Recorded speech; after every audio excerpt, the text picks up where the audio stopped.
The wind cut through my coat like a blade, but the eyes burning into my back were sharper.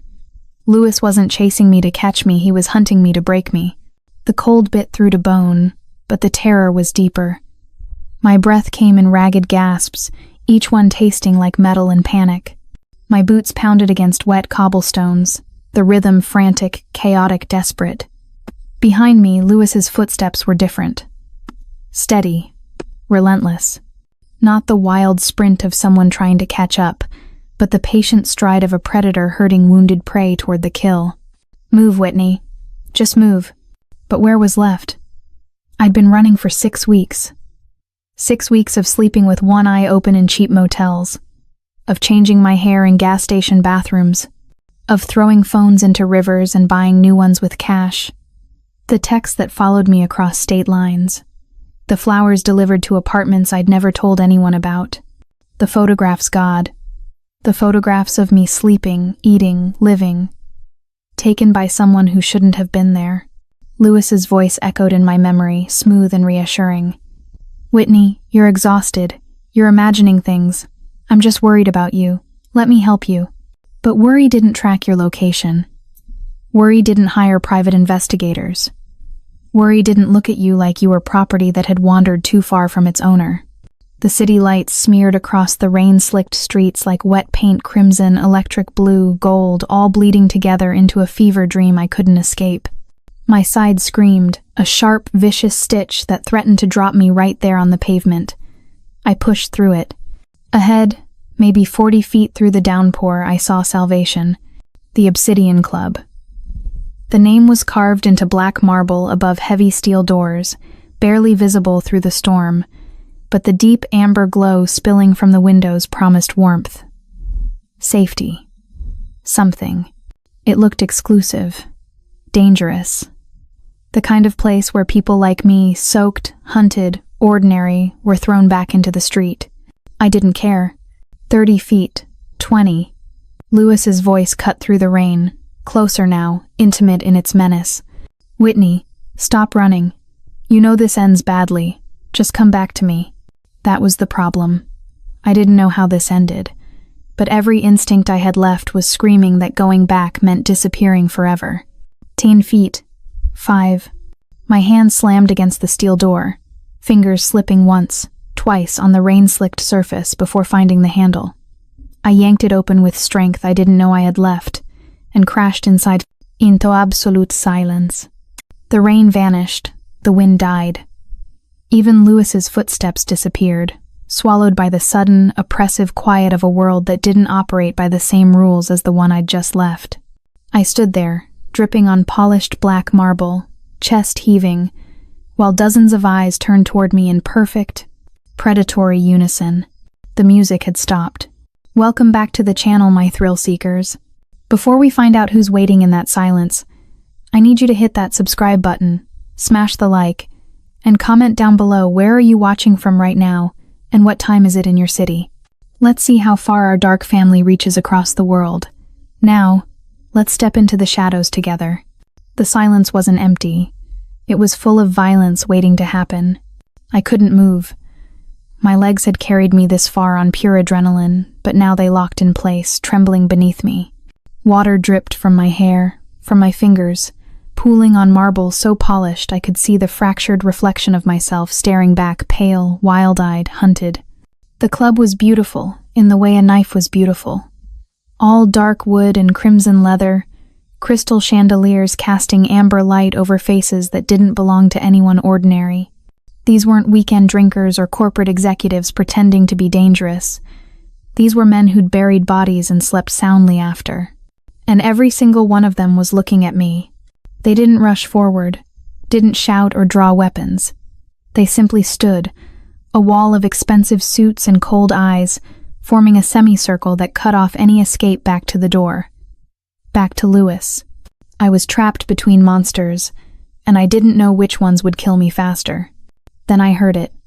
Footsteps from above. My eyes tracked upward to the balcony overlooking the main floor, and that's when I saw him. He moved like smoke given form, descending the curved staircase with the kind of grace that made you forget how to breathe. Tall, shoulders broad beneath a perfectly tailored black suit, dark hair swept back to reveal a face that was all sharp angles and crueler promises. His presence didn't fill the room, it commanded it. The men parted without being told, creating a path straight to me. I should have run, should have screamed, should have done anything except stand there drowning in those eyes, dark, fathomless, and fixed on me with an intensity that felt like recognition. He stopped inches away, close enough that I could smell expensive cologne and something darker underneath. Gunpowder, maybe. Or blood. I tried to step back. My body wouldn't obey. He reached out slowly, deliberately, giving me time to flinch away. I didn't. Couldn't. His fingers were warm against my frozen skin as they traced along my cheekbone, following the thin scar that cut through my eyebrow, a scar I'd always had, a scar I'd never remembered getting. His touch was reverent, possessive, familiar. When he spoke, his voice was silk wrapped around steel, a whisper meant only for me in a room full of witnesses. "You're late, my love." The words hit me like a physical blow. My lungs forgot how to work. The room tilted sideways, and I grabbed his arm to steady myself, an arm that felt like corded muscle under expensive fabric, solid and unmovable. My voice cracked. "I don't know you." Something flickered across his face. Pain, maybe, or fury carefully controlled. His thumb brushed across the scar again, and I felt my body respond in ways I didn't understand. Muscle memory I didn't possess. "Don't you?" His smile was devastating and terrible. "Then why did you run straight to me, Whitney?" I'd never told him my name. The door behind me burst open, rain and wind howling back into the sanctuary I'd found. Lewis's voice cut through the silence, breathless and triumphant. "Step away from her, she's mine." The man in front of me didn't turn, didn't even blink. His eyes stayed locked on mine, and when he smiled, truly smiled, it was the most dangerous thing I'd ever seen. "No," he said softly, his hand sliding from my face to cup the back of my neck, anchoring me to him. "She never was." Lewis stood in the doorway like he belonged there, rain dripping from his government-issue jacket, badge held high enough for everyone to see. Federal agent. Or at least, that's what the leather case and silver shield wanted us to believe. But the way he held it, too casual, too confident, made it feel like a prop in a performance he'd done 1,000 times before. "Federal investigation," he announced, his voice carrying that particular brand of authority that came from years of making people obey. "The woman needs to come with me. Now." Myungji's hand remained on the back of my neck, warm and possessive, anchoring me in place. He didn't turn to face Lewis. Didn't even acknowledge him beyond a slight tilt of his head, the kind of dismissal you'd give a dog barking in the distance. "No." One word. "Absolute." Lewis's jaw tightened. I could see the muscle jumping beneath his skin, that tell he had when things weren't going according to his carefully constructed plans. He took 3 steps into the club, and immediately, 6 of Myungji's men shifted position, hands disappearing beneath suit jackets where I knew weapons waited. "I don't think you understand the situation here." Lewis's smile was all teeth and threat. "That woman is a person of interest in an ongoing federal investigation. Harboring her makes you complicit. Now, I can walk out of here with just her, or I can come back with a team and shut this whole operation down. Your choice." Myungji finally turned, and the movement was so fluid, so controlled, it made Lewis's bravado look like exactly what it was, desperate theater. When he spoke, his voice carried the weight of someone who'd made empires kneel. "Your badge is fake. Your investigation is fabricated, and you are standing in my house, threatening what belongs to me." He paused, letting each word land like a blade. "Leave while you still can." Something shifted in Lewis's expression. The federal agent mask cracked, and underneath was something uglier. Something I'd seen glimpses of in gas station, parking lots, and late-night phone calls. The real Lewis. The one who'd never accepted that people could tell him no. "Belongs to you?" He laughed, sharp and bitter. "That's rich. I've been managing Whitney for 3 years. 3 years of conditioning, of careful psychological architecture, of making sure she stayed exactly where I needed her." His eyes found mine, and the possessiveness in them made my skin crawl. She doesn't remember, but I own every thought in that pretty head. Every fear, every instinct. I built her into exactly what I needed, and she's too broken to function without me. Is that what you tell yourself? Myung-ji's voice was soft, dangerous. That fear equals loyalty, that control equals ownership? It's worked perfectly. Louis pulled his weapon now, not pointing it at anyone specific, just letting it hang at his side like another prop in his performance. She ran straight to you because I wanted her to. Every step she's taken, every decision she's made, I've been 3 moves ahead. This club, you, this whole dramatic rescue fantasy, it's all part of my design. He looked at me then, really looked at me, with the kind of confidence that came from believing his own lies. Tell him, Whitney, tell him how you can't sleep without my voice in your ear, how you still check your phone hoping I've called, how empty you feel without my guidance. He smiled, and it was the smile of someone who'd never been told no and survived. You need me, and you know it. Louis thinks he can own people just because he has a badge and a gun. If you despise bullies who think they can control others, hit that subscribe button right now. Comment, I stand for freedom, if you refuse to let toxic manipulators win. Let's show Louis he's outnumbered. Myung-ji's men removed Louis from the building. I didn't see how one moment he was standing there with his weapon and his arrogance, the next he was simply gone, and the heavy steel door was closing on the sound of rain and muffled protests. No shots fired. No blood spilled. Just the quiet efficiency of violence implied but not yet delivered. Come. Myung-ji's hand found the small of my back, guiding me toward a private elevator concealed behind a panel of dark wood. You're safe here. Safe. The word felt foreign in my mouth, like a language I'd forgotten how to speak. I let him guide me because what choice did I have? Louis was outside. The storm was outside. Everything that wanted to hurt me was outside, and this stranger with familiar hands was offering sanctuary, even if it came wrapped in silk and danger. The elevator rose in silence, and when the doors opened, I stepped into a different world entirely. The penthouse was all floor-to-ceiling windows overlooking the city's glittering sprawl, minimalist furniture and shades of black and cream, an art that probably cost more than most people earned in a lifetime. But it wasn't the luxury that made my breath catch. It was the intimacy. This wasn't a showroom. This was where someone lived, where someone grieved. Sit. He gestured to a table already set for 2, candles flickering despite the fact that I'd just crashed into his club 60 seconds ago. No, not 60 seconds. The elevator ride had been longer than I thought. Time felt elastic here, bending around moments I couldn't quite grasp. I sat because my legs gave out. He moved to the kitchen, an open concept space with marble counters and copper pots hanging like weapons, and began cooking. Not reheating, cooking. The smell of garlic and sesame oil filled the air, rich and complex, and something in my chest tightened. You used to say this was the only meal that made you feel human. His voice drifted over the sizzle of meat hitting a hot pan. After difficult jobs. After nights when the blood wouldn't wash off no matter how long you stood in the shower. Jobs, blood. The words should have terrified me.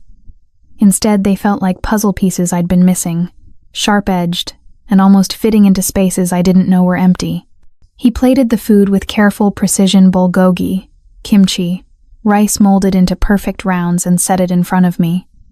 The presentation was restaurant quality, but the portions were personal, intimate. The way someone cooked for a lover, not a stranger. I picked up the chopsticks, and my hands knew exactly how to hold them. The first bite exploded across my tongue, and with it came the flash, violent, unavoidable, real.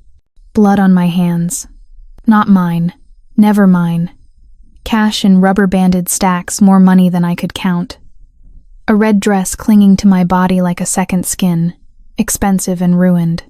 His voice in the darkness. You're the best I've ever seen. You're my viper. I dropped the chopsticks. They clattered against porcelain, too loud in the suffocating quiet. What did you do to me? My voice was barely a whisper. Myung-ji sat across from me, his expression unreadable. I didn't do anything to you, Whitney. I loved you. And then someone took you away and made you forget who you were." He leaned forward, and the candlelight cast shadows across his face that made him look like a fallen angel. "But the body remembers what the mind refuses. Eat, remember, and then decide if you want to keep running from yourself, or if you're ready to come home." Another flash, his lips against my neck, a gun in my hand, the taste of champagne and violence. Red dress, blood money, his viper. I picked up the chopsticks again, hands trembling, and took another bite. The meal sat heavy in my stomach, but the memories sat heavier. They weren't complete, just fragments, sharp and glittering like broken glass. Not enough to understand, but too much to ignore. Myung-ji cleared the plates with the same careful precision he'd used to cook them, and when he returned, he was holding something that made my pulse spike. A knife. Not a kitchen knife. This was tactical, balanced, the kind of blade designed for one purpose only. The handle was black carbon fiber, worn smooth in places where hands had gripped it thousands of times. Where my hands had gripped it, if the way my fingers twitched was any indication. "Do you remember this?" He held it out to me, handle first, an offering or a test. Maybe both. I should have refused. Should have backed away from the weapon and the man holding it, and the entire situation that felt like quicksand pulling me under. But my hand reached out before my brain could stop it, and the moment my fingers wrapped around the grip, everything changed. The weight was perfect. The balance was instinctive. My thumb found the textured section meant for control, and my body shifted into a stance I didn't remember learning. Knees bent, weight forward, blade angled down and away. The words died in my throat.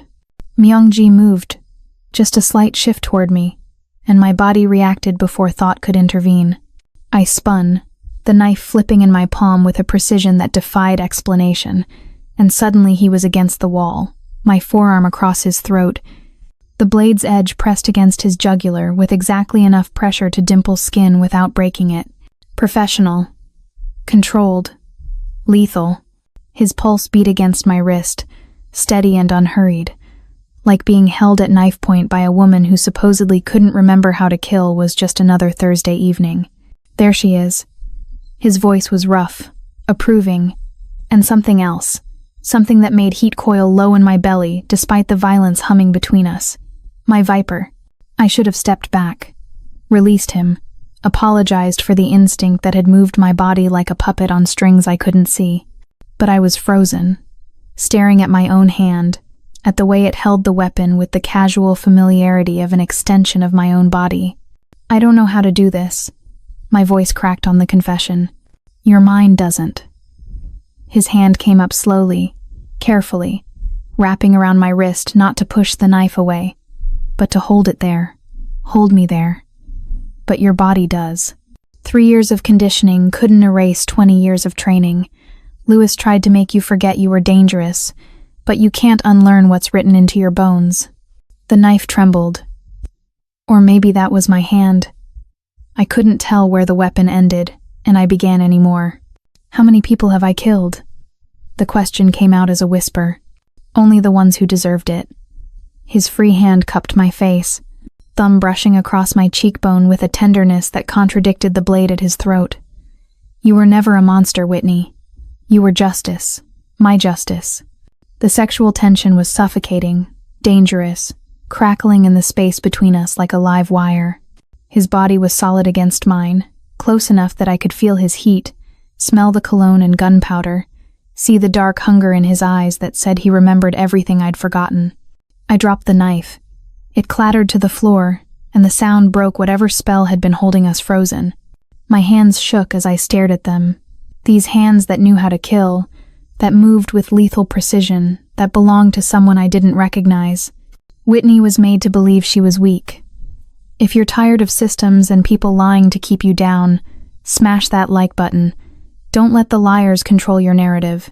Comment truth seeker if you're ready to see Whitney break free. The phone rang at 2:47 a.m. I knew the exact time because I'd been staring at the clock on Myung-ji's nightstand for the past 3 hours, unable to sleep, unable to stop seeing the knife in my hand and the ease with which I'd nearly killed him. Myungji answered on the second ring, his voice alert despite the hour. You're persistent, I'll give you that. Louis. Even through the speaker, I could hear the smile in his voice, that particular brand of satisfaction that came from holding all the cards. We need to talk, all three of us. A pause. Put it on video, I want Whitney to see this. Myungji's jaw tightened, but he tapped the screen, and suddenly Louis's face filled the display. He was in a car, city lights sliding past the windows behind him, looking far too calm for someone who'd been thrown out of a nightclub hours ago. Hello, Whitney. Did you enjoy your little reunion? The home-cooked meal? The knife work? He leaned closer to the camera, and I could see the rage simmering beneath his professional veneer. Did he tell you why you forgot? Why your mind is full of holes? My throat closed. What did you do to me? Trauma conditioning. Very specific, very effective. We took someone who was too dangerous, too loyal to the wrong people, and we broke her down until she couldn't remember which end of the gun to hold. He shrugged, like he was discussing the weather. It took 6 months and techniques that aren't exactly approved by the Geneva Convention, but the results speak for themselves.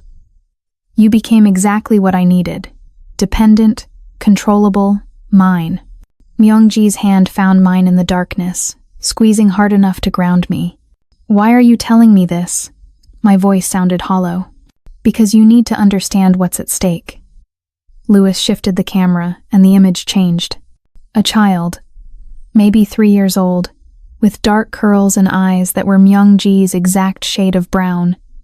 She was crying, reaching for something beyond the frame, and the sound of her sobbing hit me like a physical blow. Mama. Want mama. The room tilted. My lungs forgot how to work. Every instinct I had, the ones that knew how to kill, the ones that remembered the weight of a knife, all of them screamed that this was mine. This child was mine. Her name is Hana. Louis's voice was clinical now, detached. You gave birth to her 28 months ago. She was born in a safe house in Seoul, delivered by a doctor we paid very well to keep quiet. You held her for exactly 47 minutes before we took her. You don't remember because we made sure you wouldn't. You're lying. But even as I said it, I knew he wasn't. My body knew. The phantom ache in my chest, the way my arms felt empty, this was why. This was the hole Louis had carved into my memory. Myungji can confirm. DNA testing was very thorough. Louis smiled, and it was the cruelest thing I'd ever seen. She's been very well cared for. Federal protective custody. The best nannies, the best facilities. She wants for nothing except her mother, who she doesn't remember, and her father, who tried very hard to find her. Myungji's grip on my hand had gone white-knuckled. What do you want? His voice was lethal. Your territory. Every holding, every business, every asset the Obsidian Syndicate controls. You sign it over to my organization, and I return your daughter. Louis leaned back, confident. You have 24 hours to decide if she's worth it. The screen went dark. The scream tore out of me like something living, raw and primal, the sound of a mother who'd had her child ripped away and her memory erased to cover the theft. It echoed off the penthouse windows, bouncing back at me from the city that had swallowed my daughter whole. Then, silence. Not the absence of sound, but the presence of something colder. Something that had been sleeping beneath Louis's careful conditioning, waiting for the right trigger to wake it. My daughter. Our daughter. The memories came flooding back, not in fragments this time, but in a violent cascade that reorganized everything I thought I knew about myself. The red dress wasn't costume, it was armor. The blood money wasn't theft, it was payment for services rendered. The knife in my hand wasn't foreign, it was home. I was the Viper. Myungji's enforcer, his lover. The woman who'd taken out 17 of his enemies in 3 years, each kill clean and untraceable, each target carefully selected for maximum strategic impact. And I'd gotten pregnant. The memory of Hana's birth hit me like a freight train. The pain, the terror, the overwhelming love that had made me vulnerable for the first time in my adult life. We'd hidden her away, kept her secret from everyone, because children were leverage and we had too many enemies. but someone had found out anyway. The fear that had been driving me for 3 years evaporated, burned away by something so much hotter. Lewis thought he'd broken me. Lewis thought trauma conditioning could erase who I was at my core. Lewis was wrong. I stood, and Myung-ji watched me with an expression I recognized, cautious hope mixed with the kind of respect reserved for apex predators. "How many men does he have?" My voice was different now. Controlled. Clinical. The voice of someone asking about resources, not threats. "You're back." It wasn't a question. "How many?" Myung-ji's mouth curved into something that wasn't quite a smile. "Based on his operation structure, 20 to 30. Ex-military, federal training. They'll be holding her at a secure location, probably outside city limits." I moved to the windows, watching the city sprawl below us like a tactical map. "He'll expect you to come through official channels. Lawyers, negotiations, a slow transfer of assets that gives him time to consolidate power." I turned back to him. "He won't expect me. You've been conditioned for 3 years. Your muscle memory is intact, but nothing." I crossed to where he kept his weapons, a cabinet I shouldn't have known existed, but the Viper remembered everything that mattered. Lewis made 2 mistakes. First, he thought breaking my mind meant breaking my body. It doesn't. 20 years of training doesn't disappear because you scramble someone's memories. I pulled out a Glock, checked the magazine with hands that knew exactly what they were doing, and set it on the table. Second mistake? He told me where to find him. I grabbed a tactical knife, tested the weight, and smiled at my reflection in the blade. That phone call originated from a moving vehicle, but the ambient sound in the background, the specific frequency of road noise, the echo pattern he's using the industrial district. Probably the old meatpacking plant on the east side. It's isolated, has multiple exits, and it's owned by a shell corporation that traces back to federal asset forfeiture. Myung-ji stared at me like he was seeing a ghost. "How do you—" "Because I scouted it 2 years ago as a potential target for the syndicate." The memories were crystallizing now, sharp and clear. We decided against it because the security infrastructure was too expensive to neutralize, but that was before someone stole my daughter. I began laying out weapons with methodical precision: guns, knives, flashbangs, body armor. Each piece placed exactly where it needed to be for a tactical assault. We go in at dawn. 4-person team, 2 on perimeter, 2 inside. I take point because they won't expect me to remember how to fight, which gives us maybe 90 seconds of surprise before they adapt. I looked up at him. "Can you spare the men?" "I'll go with you." "No." I shook my head. "You're too valuable. If this goes wrong, nothing else matters." He crossed to me, cupping my face with both hands. "I lost you once. I lost her. I'm not losing either of you again." The Viper would have argued, would have made the logical choice, but I was still Whitney too, and Whitney needed him. "Then gear up." I handed him a weapon. "We're getting our daughter back." Dawn came cold and gray, the kind of morning where the city held its breath before violence. We approached the meatpacking plant from the north, using the abandoned railway tracks for cover. 2 of Myung-ji's best men, Jin and Marcus, split off to cover the exits. The rest was on us. I moved through the shadows like I'd never left, every step silent, every breath controlled. The body armor fit like a second skin, and the weight of the weapons felt right in a way nothing had for 3 years. This was who I was, who I'd always been. The first guard never saw me coming. One moment he was checking his phone, bored on early morning watch duty. The next he was unconscious, cable-tied, and hidden behind a dumpster. Non-lethal.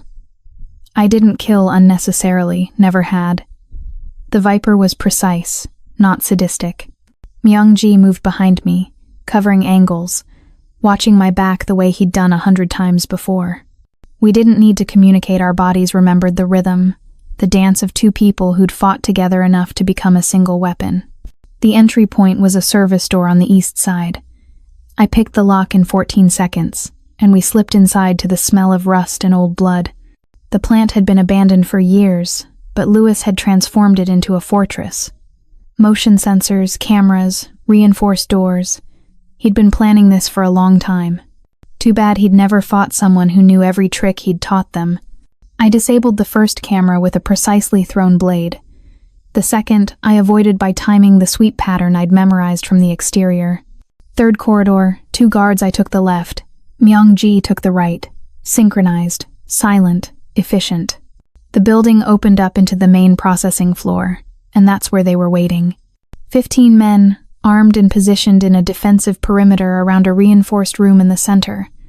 Louis stood on a catwalk above, and in his arms was Hana, her small body held against his chest like a shield. My daughter, alive, crying softly, reaching towards something she couldn't name but somehow recognized. I was wondering when you'd arrive. Louis's voice echoed in the cavernous space. I underestimated how quickly you'd break through the conditioning. My mistake. You made a lot of mistakes. I stepped into the light, weapon raised, scanning for clean shots that wouldn't risk her. There weren't any. Put her down, Louis. Myung-ji's voice was cold death. You get one chance. Or what? You'll shoot through your own daughter to get to me? Louis laughed, pressing Hana closer. I know you, Myung-ji. You're ruthless with enemies, but soft with family. That's your weakness. He was right about the weakness being family. Wrong about the soft part. I fired. The bullet took out the catwalk support chain on his left side. The metal screamed and Louis stumbled, instinctively releasing Hana to catch himself on the railing. She fell, and my heart stopped. Until Myung-ji was there, catching her midair with the kind of reflexes that came from a lifetime of violence, cradling our daughter against his chest as bullets erupted around us. Then I stopped being human and became what Louis had tried so hard to erase. The Viper. I moved through his men like smoke through fingers. First target dropped with a knife to the shoulder, non-lethal, but disabling. Second took a bullet to the knee.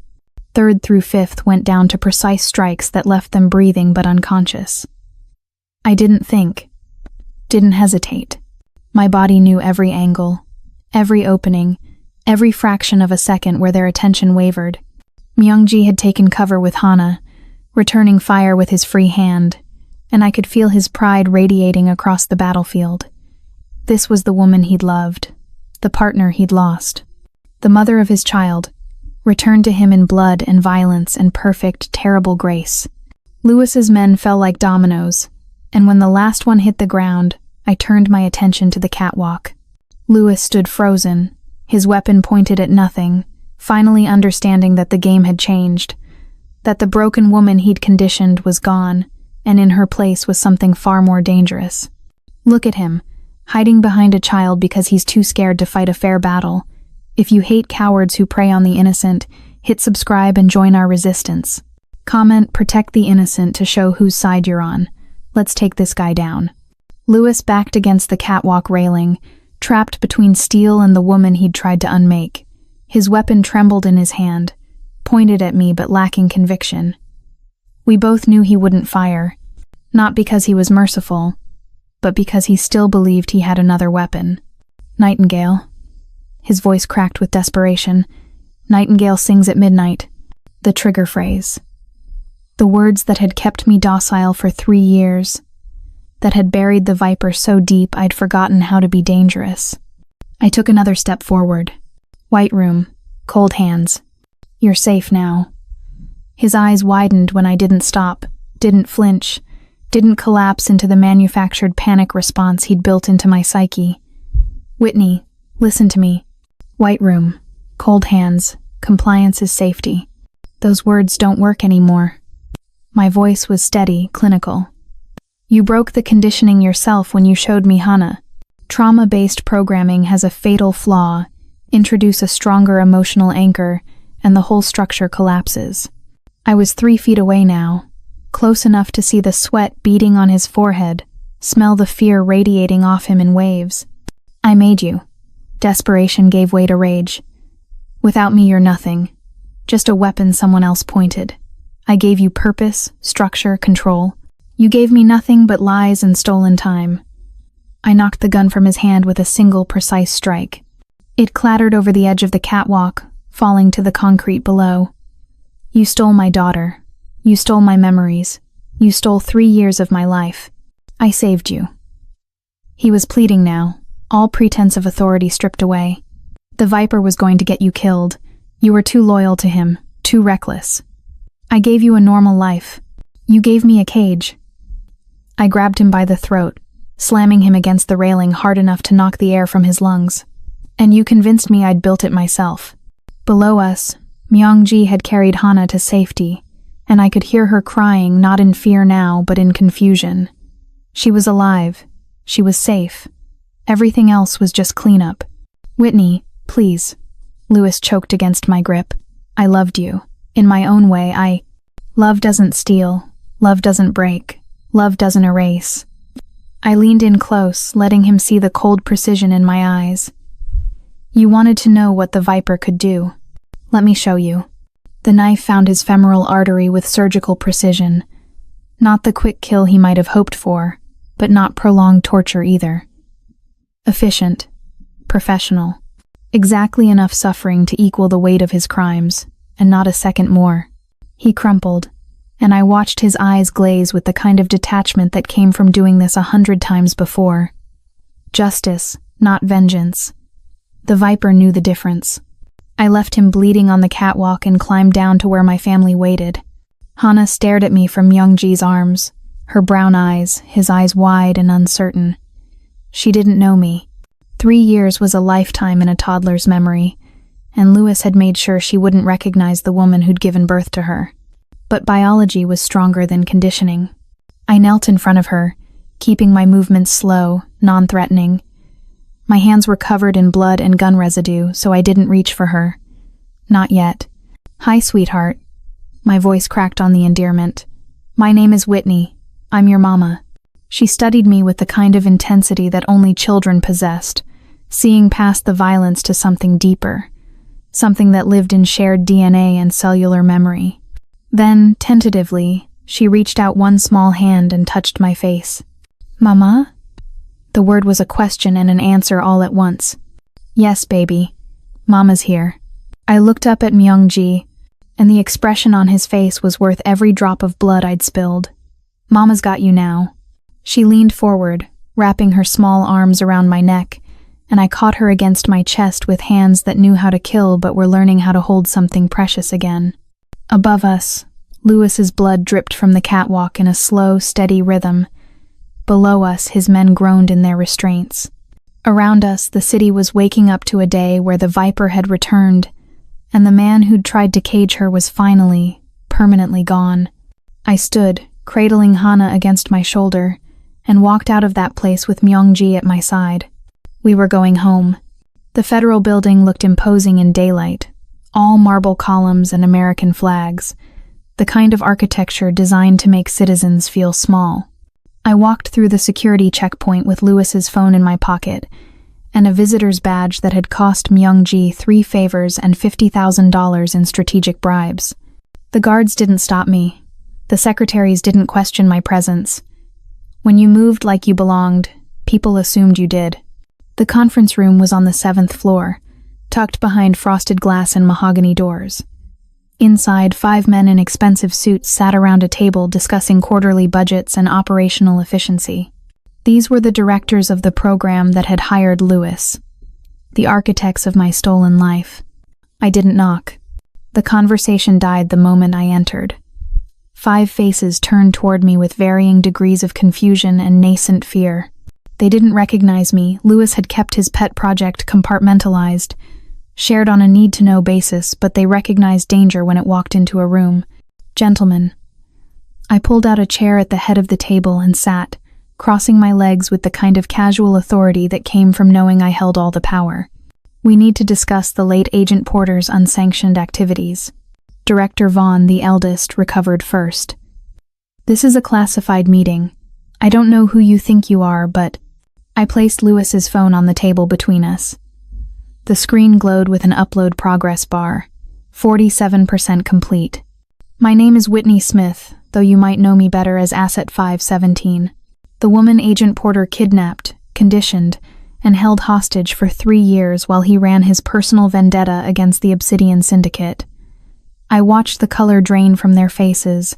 That phone contains his complete operational files, every illegal surveillance operation, every unauthorized kill, every dollar he embezzled, every corner he cut. Director Chen's hand moved toward his own phone. I didn't even look at him. I wouldn't. Your security has been compromised for the last 40 minutes. Any attempt to stop the upload triggers an immediate release to 17 different media outlets. The New York Times has been particularly interested in federal overreach lately. The hand stopped moving. What do you want? Vaughn's voice had lost its authority, replaced by the sharp edge of a man calculating survival odds. The Obsidian Syndicate is off limits. No more surveillance. No more operations. No more agents playing vigilante with stolen federal resources. I leaned forward. You pretend they don't exist. They pretend you don't exist. Mutually assured irrelevance. You're asking us to ignore organized crime. I'm telling you the cost of not ignoring it. The upload bar hit 63%. That phone contains evidence of 17 murders committed under your authorization. 6 of them were American citizens. 3 were children caught in crossfire. Lewis documented everything because he was arrogant enough to think he was untouchable. The silence was absolute. If you agree to my terms, the upload stops at 75%. You get to keep your jobs, your pensions, your freedom. Lewis takes the fall posthumously, a rogue agent who exceeded his authority. I stood, smoothing my jacket. If you refuse, it goes to 100%, and by tomorrow morning, you'll all be explaining to congressional committees why you authorized the kidnapping and conditioning of a civilian to use as a weapon against domestic targets. Director Vaughn looked at his colleagues, saw nothing but fear reflected back. How do we know you'll keep your word? You don't, but I'm offering you the same thing you offered me, a cage that looks like freedom. I smiled without warmth. The difference is, I'm giving you a choice. The upload bar hit 74%. Deal, Vaughn said. I stopped the upload with one tap and pocketed the phone. Pleasure doing business with you, gentlemen. I walked out of that building with my head high, and Myung-ji was waiting in the car outside. Hana strapped into a car seat we'd bought that morning, playing with a stuffed rabbit that cost more than my first apartment. How did it go? He pulled into traffic with the casual expertise of someone who'd fled crime scenes before. They accepted our terms. I reached back to touch Hana's small foot, needing the physical confirmation that she was real, mine, safe. The syndicate is officially off their radar. And you? He glanced at me, and the question in his eyes was deeper than words. I thought about the woman I'd been 3 years ago. The viper, all edges and violence. The woman Lewis had tried to make me docile, controlled, broken. The woman I was now, some fusion of both, tempered by fire and motherhood, and the kind of love that survived memory loss. I'm home, I said finally. Myung-ji reached across the console and laced his fingers through mine. Behind us, Hana babbled something that might have been mama, or might have been nonsense. And it didn't matter because she was ours and we were hers, and Lewis was dead, and the corrupt system that had stolen our family was contained. The Obsidian Club rose ahead of us, all dark glass and amber lights, no longer a sanctuary but a kingdom. Our kingdom. We parked in the private garage, and Myung-ji carried Hana while I walked beside them, a family forged in blood and violence, and the kind of love that refused to be erased. The Viper had come home. They thought they could get away with it forever. If you believe corrupt systems deserve to crumble, leave a like on this video. Comment justice served if you loved watching the Viper burn their empire to the ground. See you in the next story.